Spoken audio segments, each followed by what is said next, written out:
Good morning, welcome to the first session of the day. My name is Brendan Gibson, I'm from the University of Queensland. I'll be chairing this session. We're not going to have interactive questions, so if time permits we'll just throw questions to the floor this morning. The first speaker we have is Steve Wilson from Lockstep Technologies. Steve has worked in digital identity and data privacy for 20 years. In 2004, Steve founded the Lockstep Group, and in 2014, he joined Constellation Research, where he leads the firm's work in digital safety and privacy. His presentation is titled Blockchain, the Hype Machine. Please welcome Steve Wilson.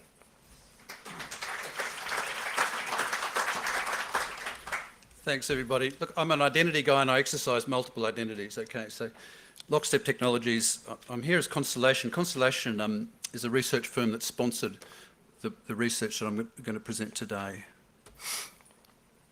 In 2008, this obscure paper was self-published by a person or persons who we still don't know who Satoshi Nakamoto is. Of course, a rumour emerged some months ago that it was an Aussie. And I was in the States soon afterwards and somebody said to me, "Is it you, Steve?" And it was the second most flattering thing that's ever been said to me. The most flattering thing was that my 8-year-old son developed this thesis that I had built the Sydney Harbour Bridge. And, you know, I dined out on that for a long time. So sadly, I didn't do that. I'm not Paul Hogan and I'm definitely not Nakamoto. I say it's an obscure paper because it's, everybody should read it, by the way. It's 8 pages. There's a lot of people who haven't read it and should have read it. I say it's obscure because it focuses on 2 things. One of them's cryptography and one of them's politics. And those are topics that people don't think deeply about often, let alone at the same time in the same paper. The paper does one thing, or it specifies blockchain. And blockchain does one thing, and it doesn't do it very well. And we'll talk about that. But I really want to focus today on what blockchain really does, what it doesn't do, and try and challenge people to be a bit more precise about what they think they're dealing with. The thing it does, and it's in the paper, it solves the problem known as double spending with a particular algorithm that's incredibly extravagant and incredibly impractical, and it's probably going to die under its own weight in the next few years. But it does one thing, and it does something that we thought was impossible, and for that reason alone, blockchain and Bitcoin are incredibly important. But going from that really dry paper, blockchain is many things. I've said it solves one problem, but nevertheless it's many things, including a publication phenomenon. There's a bunch of people here on the slide, a bunch of authors have made themselves, they've reinvented themselves on the back of blockchain. Nothing's captivated the imagination like blockchain has, not since the internet itself. Even the chief scientists of the UK felt compelled to write one of the papers on the screen about distributed ledger technologies. They say that over $1 billion has been spent in 2 years in VC, in entrepreneurial blockchain startups. They say all sorts of things about blockchain. They say that, and these are reputable journalists, they say some of them aren't on the blockchain. It's been said, for example, that blockchain is, in effect, crowdsources regulation of the money system. Other people have said that blockchain is going to stop corruption in Africa, stamp out corruption in Africa. The headline says it all in this case. It's going to do something about child poverty. This is UNICEF, for Christ's sake, saying themselves, and this is not just the headline, it's in the body of the paper. It's nuanced and they have some trepidations, but they say that this is going to play a part in our mission to stamp out child poverty. I find that abhorrent. So from the sublime to the ridiculous, firefighters are told that blockchain is going to provide them unlimited communication channels once they use Bluetooth to hook their Internet of Things onto the blockchain, because everything needs to be on the blockchain. The Bitcoin transactions are capped out at about 7 per second. It's a limitation of the algorithm, but people still say that everything on the IoT has to be on the blockchain. So there's a lot of Chinese whispers going on, and some terms like authenticate and verify, these terms appear, and when they're read by non-specialists, they are forgiven to take verify or authenticate to mean something that's not in the blockchain paper. So this Chinese whispers happens. And at scale, there's a bit of delusion going on. A well-meaning project called ID 2020 convened a meeting of several hundred people in the United Nations headquarters last week to talk about how we're going to identify and provide digital identity for up to 1.5 billion people worldwide who at the moment are not online and they're disenfranchised from digital and cyber. What are we going to do about that? It's a well-meaning project, but it turned into a blockchain conference. These are the sponsors that lined up at the United Nations, and they're all blockchain entrepreneurs. I would have liked to have seen SIM card manufacturers and smartphone manufacturers sponsoring this event, because I think the trick to identity is going to actually be in our pockets with personal hardware. And we'll see that if you don't have the personal hardware sorted out and you're on the blockchain, you're courting disaster because of key management. So I promise that I'm going to get into some crypto and some technical material for the sake of this audience. So what problem are we trying to solve with digital currency? The double spend problem has been with us for 30 years. A guy called David Trom actually did a good job of solving double spend a long time ago. But mathematicians agree that what you need to do is to watch the transactions. So you've got Alice and Bob have got digital currency. They're going to try and move some digital clams from Alice and Bob. Ones and zeros, how do you tell the originals? Well, you digitally sign them, right? So digital signatures have long been core to this so that you can tell original data from copy data. But even so, nothing stops you replaying digital signatures unless you're really careful. And it's been accepted for a long time that the solution to this is to in fact watch every transaction in order to solve the double spend. So if Alice tries to move the same clams to different people very quickly, then how do you resolve the race? A conventional approach is that you use a digital reserve bank and you have God sitting there watching every single transaction and popping them into a ledger and counting them and making sure that this is the first one, this is the second one. I'm not too sure which one is 103, so I'll make some sort of godlike policy decision and reject the copy. So that was the state of the art until Nakamoto came along. Nakamoto wanted to solve the double spend problem, but she wanted to do it in a particular way, and that's where the politics comes in. Nakamoto found the reserve bank to be distasteful or evil, or the guy was an anarchist. He wanted to get away from reserve banks. He wanted anybody at all to be able to participate. And one of the most smartest framing of this cryptocurrency problem that I've come across recently came from a New York banker who said, you know, what they're really trying to do is that they're trying to get any barriers out of the way of money movement. At the moment, when you think about it, something stops, something gets in the way of Alice and Bob moving money. And the framing of the problem is, why don't you get rid of all of those barriers, and hence the word frictionless is used. All sorts of metaphors are used. I challenge you to find a description of blockchain that doesn't use a metaphor. And I think that's one of my goal states, actually, is to write a paragraph that has no metaphors to explain what this thing does.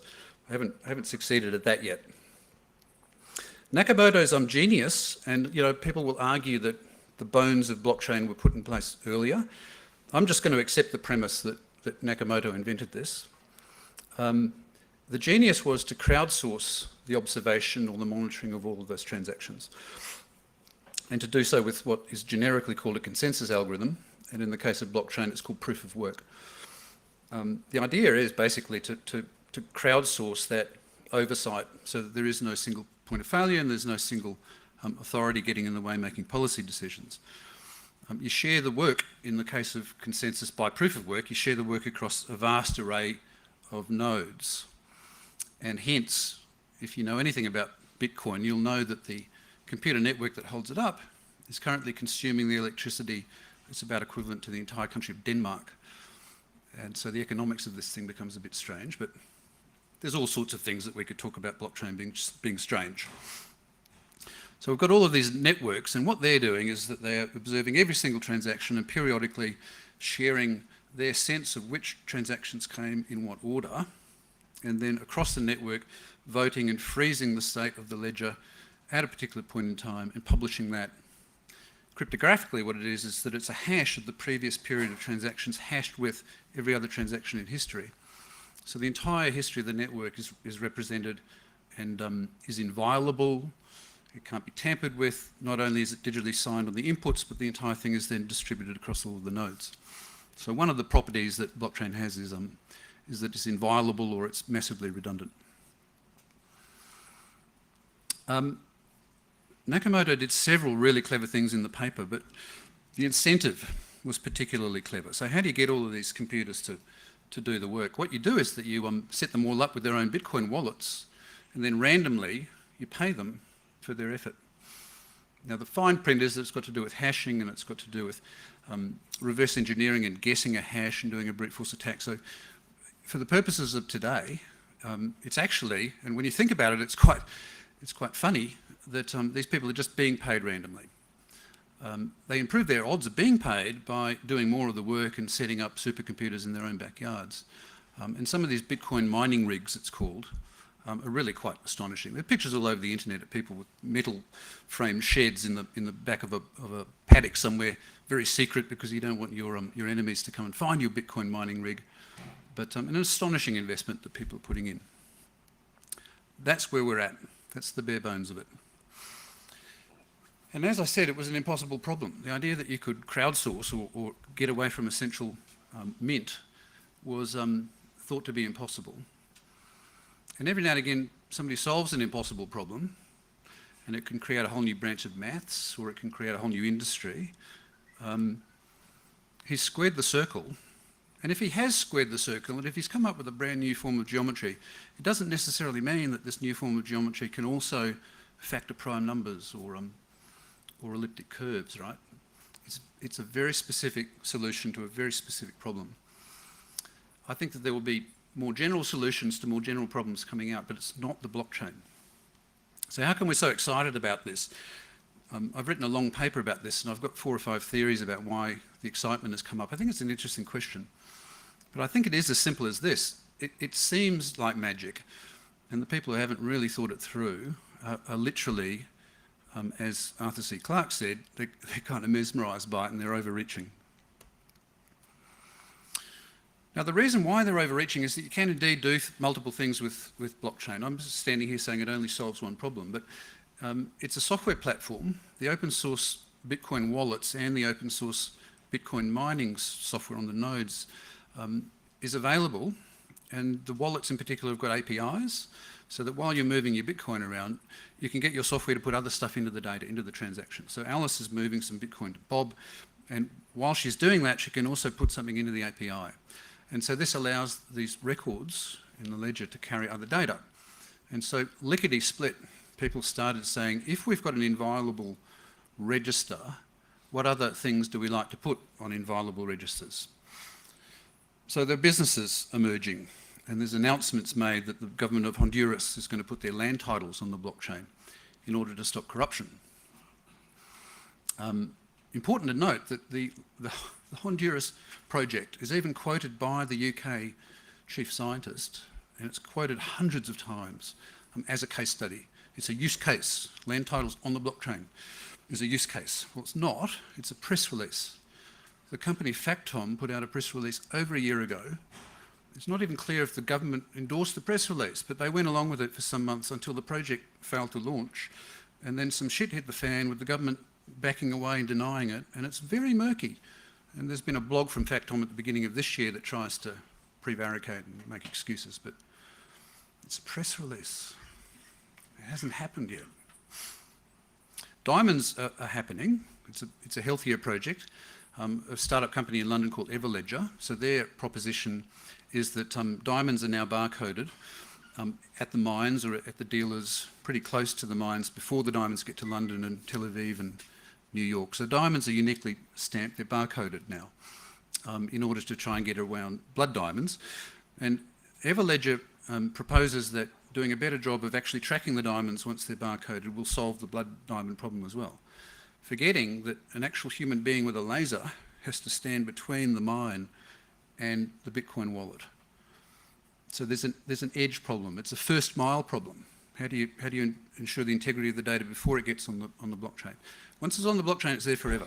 So it's bullshit in, bullshit forever on the blockchain. And identity.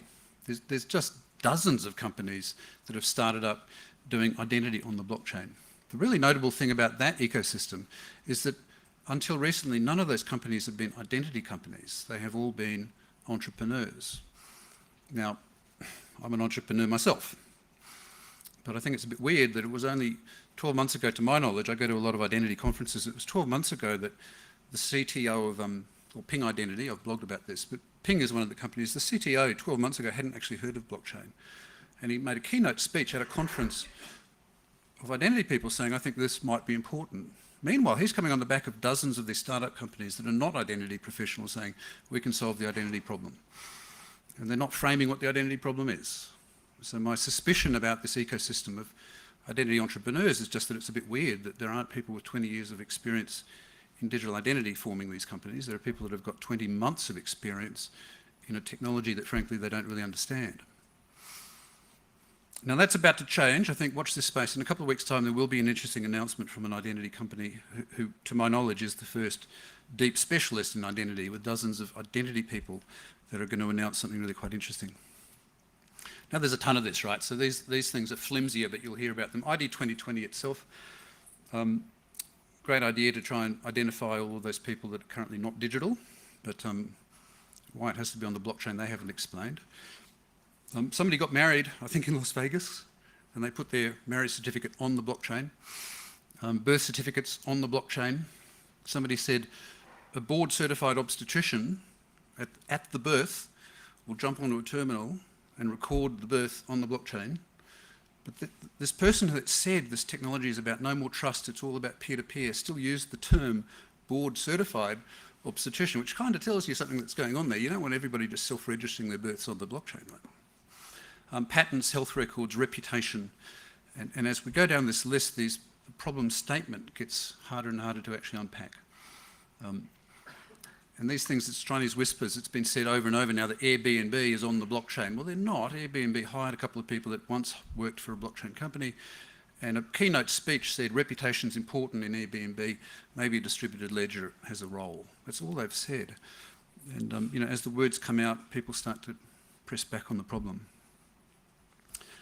So there's not much design going on. You know, take your pick, X by design, privacy by design, security by design. X by design is like the meme of our day. Well, let's design something around blockchain. Let's set out what problem we're trying to solve and then say why this massively redundant, peer-reviewed ledger has a role to play. Some practical matters. If anybody knows anything about Bitcoin, or if anybody's spending Bitcoin, I mean, my heart's with you if you've suffered this yourself, but if you lose your private key in Bitcoin, it's all over. So the Bitcoin wallet is something that you have to protect. The protection of the Bitcoin wallet only emerged after several years of people happily spending and losing their Bitcoin.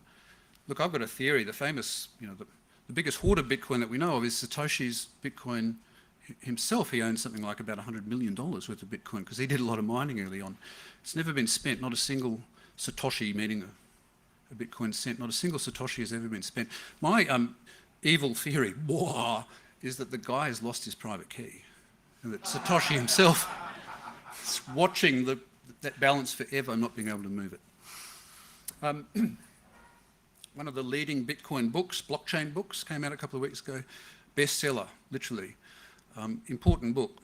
Doesn't mention private keys once. It's such an omission. You're not going to change the world if you don't know how 1.5 billion people are going to have a private key that they can exercise their rights to the blockchain. It's much more important than the ledger itself. The same book describes the famous 10-minute settling time as the heartbeat of the blockchain, as if the thing is regimented. Well, that 10 minutes is actually this statistical thing. It takes, on average, 10 minutes for the network to agree on the state of the ledger, and that 10 minutes is random. It's actually typically 10, 12, 15 minutes, and it's a design result from several parameters that Satoshi discusses in the white paper. and you want it to get it about 10 minutes. And every now and again you have to change the parameters in the software to keep it at 10 minutes because computers get more powerful. So it's the outcome of design decisions that are made by a team of guys that are doing the Bitcoin software. It's a distributed, classic, free open source software model. And it's kind of dysfunctional.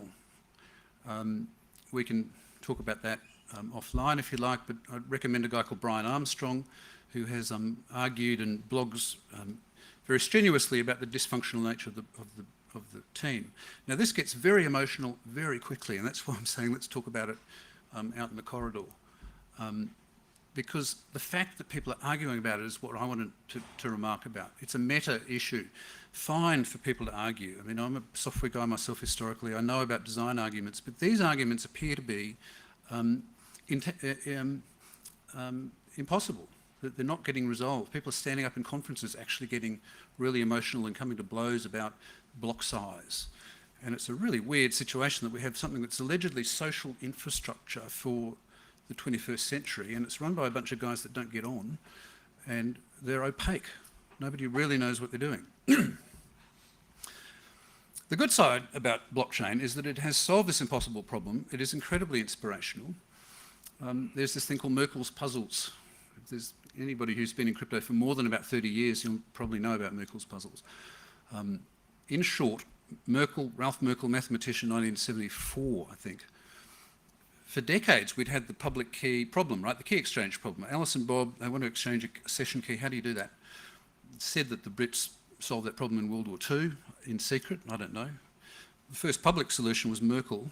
Ralph Merkel published a paper in 1974 where he said if Alice and Bob can arrange to exchange 1 million pieces of paper, challenges on there, or glossing over the details, then they can wind up as a side effect sharing a key. Amazing. Completely stupid.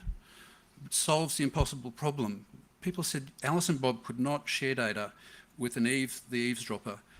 In plain view, they couldn't set up a shared key.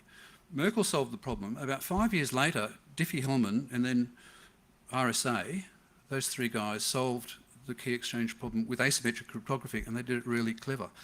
So I think that asymmetric cryptography, completely different, by the way, technically from Merkel's puzzles. Merkel's puzzles, nothing to do with private keys, public keys.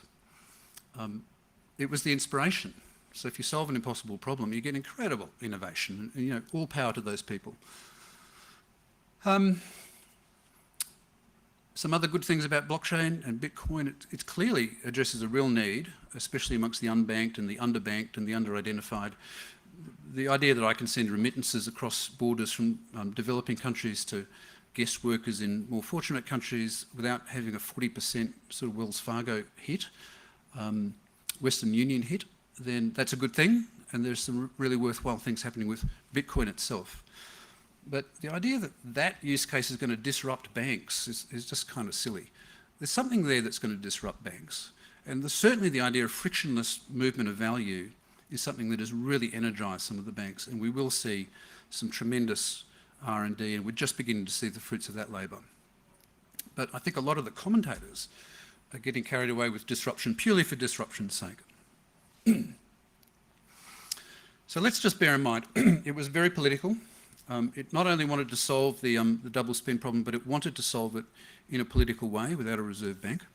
Anyone at all can join the Bitcoin network. In fact, it's really important that everybody does join the Bitcoin network, the blockchain, because you need that massive peer-to-peer mesh. Once you start permissioning blockchain and saying, well, you know, we don't want strangers, we want to give them keys and we want to provision them and do some KYC, one way or the other, you're shrinking the size of the pool. And if it's secure, it's secure because you can't brute force attack without controlling 51% of the network. Well, if the network is not tens of millions, but it's hundreds, then the 51% attack is a doddle and the whole security promise disappears. So it's another one of those things where blockchain it's been called math-based money. Well, it's not. It's software-based money and it's assumption-based money. And the assumptions that nobody will ever control 51% of the grid, those assumptions are creaky. And then they become creaky by design when you shrink the pool with a permission chain. As a designer, it worries me that this thing that was put together in order to be trustless, once you put trust onto it, you're starting to upset the very foundations of the design. And this is not so much an academic problem as just saying if you're going to enlist tens of millions of computers because you don't trust anybody, but oh, by the way, we are going to trust people by permissioning them, tens of millions of computers is over-engineered to say the least. I think this is a bit like taking one of those beautiful solar racing cars, right? Pure solar car that races from Darwin to Alice Springs. And it's built for an incredible purpose and it's a beautiful piece of engineering, but you want to put your kids in the back and you buy one of these things on eBay and stick a petrol engine on the back. What are you doing? The design itself is gone. And if we're talking by design, the challenge for anybody doing Bitcoin and blockchain spin-offs and applications is show us what problem you're trying to solve and be really clear in your minds that this distributed ledger will solve it. And finally, this, I talked about the metaphors, that something's on the blockchain. I've got diamonds on the blockchain. Well, the diamonds are only on the blockchain because somebody said, Steve has diamond 1234 barcoded. Here's a piece of paper that can't be on the blockchain that makes the binding between me and my key and my physical diamond. You can't make that binding on the blockchain. So the blockchain, for anything other than Bitcoin, Bitcoin is the only application that is trustless, and all power to it, it's clever, but it's the only thing of value on the blockchain. Everything else only gets on the blockchain because the third party says so. And you know what? Satoshi said so himself. This is the second sentence of the paper, for God's sake. The second sentence of his paper says, if you're doing third parties, then this is not the solution for you. Now, overall, I'm quite optimistic about this, you know. I think that there's some real goodness in here, but I just really press home that this is not the internet of value. Don Tapscott has said we've had the internet of information, now we've got the internet of value. Well, it's not intrinsically the internet of value because anything of value can only get onto the blockchain through an additional binding. There are some really clever people that know this. Where I'm putting my focus and where I recommend people look is these big R&D consortia and big labs that are being set up. The one in New York, R3CEV, Westpac, Combank, I think NAB are actually Aussie members of that banking consortium, but they've got about $100 million and they're solving some really important problems with frictionless interbank settlement. But you know, it's not the stuff of front page of The Economist, right? You don't get excited about frictionless interbank settlement, but that's important. Hyperledger is IBM, the Linux Foundation, and a bunch of people are doing similar stuff. And Ethereum and Microsoft together are doing what they call blockchain in the cloud. So you get two of the greatest buzzwords and put them in the same sentence, but it's serious. And if you want to do blockchain and Bitcoin, if you think this is important to you, then you know you can play and by all means download the software and play with it. But if you're in a business, don't DIY. Go out and talk to Ethereum and Microsoft. And Deloitte just yesterday announced a lab for this sort of thing. And you know, let's just stop worshipping these technology idols. I talked about doing this without metaphors, you know, but I'll close with a simile, at least. Where are the good writers in the room? I don't know. I know a metaphor is like a simile, but a simile is a no. The important simile that I use is that Bitcoin and blockchain, I think, are like the Wright brothers flyer, you know, the first powered aeroplane. And it took off in a field and it went about 20 metres. It went a shorter distance than the wingspan of a 747. And a lot of people looked at that and a lot of people thought that's pretty dumb. But a lot of people, and most people looked at that and said, that's really powerful. The thing is that the flyer itself didn't change the world. Powered flight changed the world. And so I don't think Bitcoin's going to change the world, but I do believe in cryptocurrencies, and I absolutely believe that there will be new trust protocols coming out inspired by Bitcoin. I don't know what they look like, and I just don't trust anybody who tells me that today they know what it looks like. Thank you very much.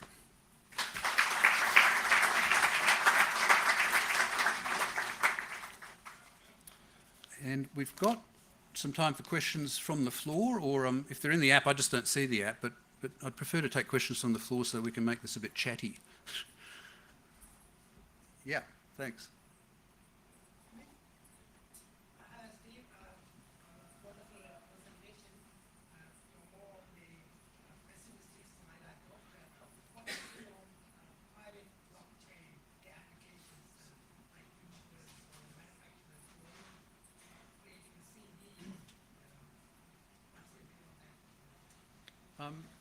My view I've got to give you a process question or a process answer, I'm afraid, and I'm not here to endorse any particular solution. There's really good work being done by some of those big banks, but the process answer I have to give you as a designer is, if you think that a private blockchain or a permission chain or some sort of smaller, manageable, private setup is going to solve your problems, then by all means, my advice to you is to go back, work out what problems you're trying to solve, work out what security properties you're looking for. We're at a security conference, right? So confidentiality, integrity, availability, redundancy, tamper resistance, key management. Sit down and work out what the problems are that you're trying to solve, because that's the missing piece. And I look at these use cases that are put up there with one sentence grabs, like, let's put land titles on the blockchain. Well, I've actually been involved with electronic conveyancing for nearly 20 years, and the key management problem's a hard one. You know, you've got conveyancers, you've got buyers, you've got sellers, you've got real estate agents and government bureaucrats who all need to be able to participate in an electronic system with trust. And that is not the type of environment that blockchain was meant for. Blockchain was expressly meant for those people to all know absolutely nothing about each other so that they can move Bitcoin around. So there's two problems. One, if you are going to do something that's not Bitcoin, then let's be really careful about the analysis and see if that leads you towards the blockchain. But the second thing is key management. And I think that that's probably, you know, this is the most boring aspect of this, but we are at AusCERT and this is important. If you don't manage the keys with which people are using their wallets or signing data in the APIs going onto the blockchain, if you don't manage those keys, the whole thing's futile. It's like, it would be like a SIM card without key management. So yeah, I'm sorry I can't specifically say that a particular insurer is doing a good job. I would commend an article that was written by Andrew Colley recently, and apologies to Colley's competitors in the audience, but Colley wrote a really good paper for IT News a couple of days ago where he said that he actually went around and interviewed a lot of bankers, and he distinctly, and he captures the vibe that a lot of bankers in Australia are saying, oh, Bitcoin, yeah, this is important, but they won't be drawn on what it means for them yet. And I think what you're seeing there is the dip in the hype cycle. I think that these people have been looking at this now for a year or two, and they are hard pressed to find out what it actually means for them in the financial services sector. That is, you know, and you characterised me as pessimistic, and that's fair. I am. I think that I blogged and said that everything you read about the blockchain is wrong. And, you know, I'll qualify that. I mean, there's some things that are right, but, you know, to get a headline, I thought it was a pretty good line. I think that 95% of what you read is wrong. This book is just riddled with errors. So I am upset about that, but I absolutely acknowledge the work that R3CEV is doing, and Hyperledger and Ethereum and Deloitte, because it just feels right. You know, you've got big teams of people that are coming from the big end of town, and I commend R3's blog. The CTO of R3 is a guy called Richard Brown, I think, and he wrote a sensational blog about 6 weeks ago explaining their first product and how they went around designing it. It's really good work. I'm just going to randomly reward the proof of work, right? So whoever works hardest will get... So the federal government and cybersecurity strategy has announced funding around blockchain research. Do you think that's well targeted, or is it just that they've just caught up to the beginning of the life cycle and not realised what they did? Yeah, there's a few people doing that who are catching the wave a bit late. There are still people retweeting, like 4 weeks after the story collapsed, there are still people retweeting that particular guy is Nakamoto, right? So there's a number of people that are just not up to date. Look, less cynically, I think that research in this area by government's really well warranted. But if you know, a lot of this requires a judgment call, and I wouldn't be putting a lot of money as a government into blockchain research per se. It's something that people need to watch really carefully. But again, I don't know, when you think about voting and you think about land and health records, the things that government have a stake in, when you unpack it, there's nothing to me about blockchain that actually jumps out as being important. You know, I hear people at the NHS, or in fact the chief scientist of the UK says blockchain, health records, encryption. Well, there's no encryption in the blockchain. There's no encryption in the Satoshi white paper. It's all about digital signatures. Encryption comes later. Absolutely important. But once you start encrypting, it changes the architecture, and it's not intrinsic to the architecture. So when people guess that we need encrypted health records, therefore blockchain. Well, it's such an inept connection, right? And yeah, and definitely let's be certifying the obstetricians that says you've just had a baby. You know, that you don't crowdsource medical credentials. Yes, that's 25 Bitcoin. And a question. You mentioned proof of work in the electricity budget for the wind side. Just wondering what you think about the alternatives, proof of time, proof of stake, etc.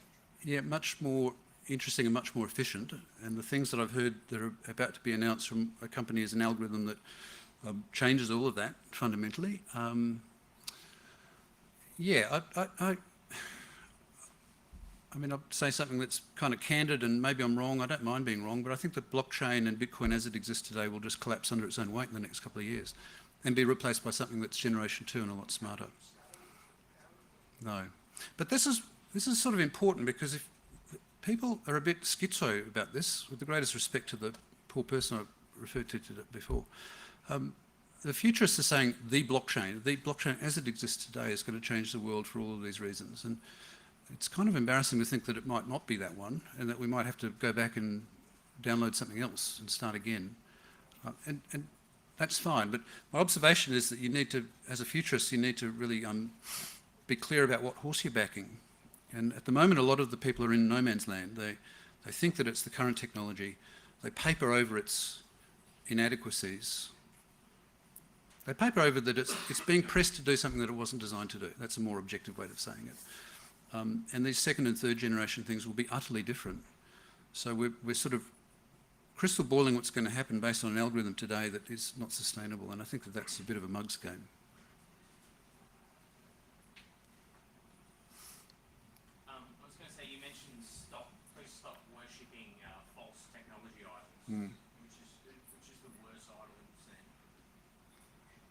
In history? No, I meant like Of all time? All of these Bitcoin sort of startups and coming up. You mentioned UNICEF or something earlier on. Yeah, that's the sort of saddest one. Is that Yeah. The silliest one has got to be birth certificates on the blockchain. That is just daft to me for every reason. Well, actually, no, there's something that's even sillier. And when I got into this about 3 years ago, I started bookmarking some stuff, and then I had, blockchain reports, and then I had blockchain hype, and then I've got a folder that goes beyond hype into just, and it's not an offensive word. I think I call it blockchain lunacy, and I've got about 10 or 20 bookmarks in that. And one of them is a company that thinks that counterfeit luxury goods is an important problem, and it is. I don't think it's going to change the world, but so this particular company in New York says that there happen to be RFID tags now in $300 gym boots, and to stop the counterfeiting of $300 gym boots, we're going to put those RFID tags on the blockchain. And they raised $1.2 million for their startup company. So that's the most offensive thing I've heard. I'm getting the wave. So thank you very much, everybody.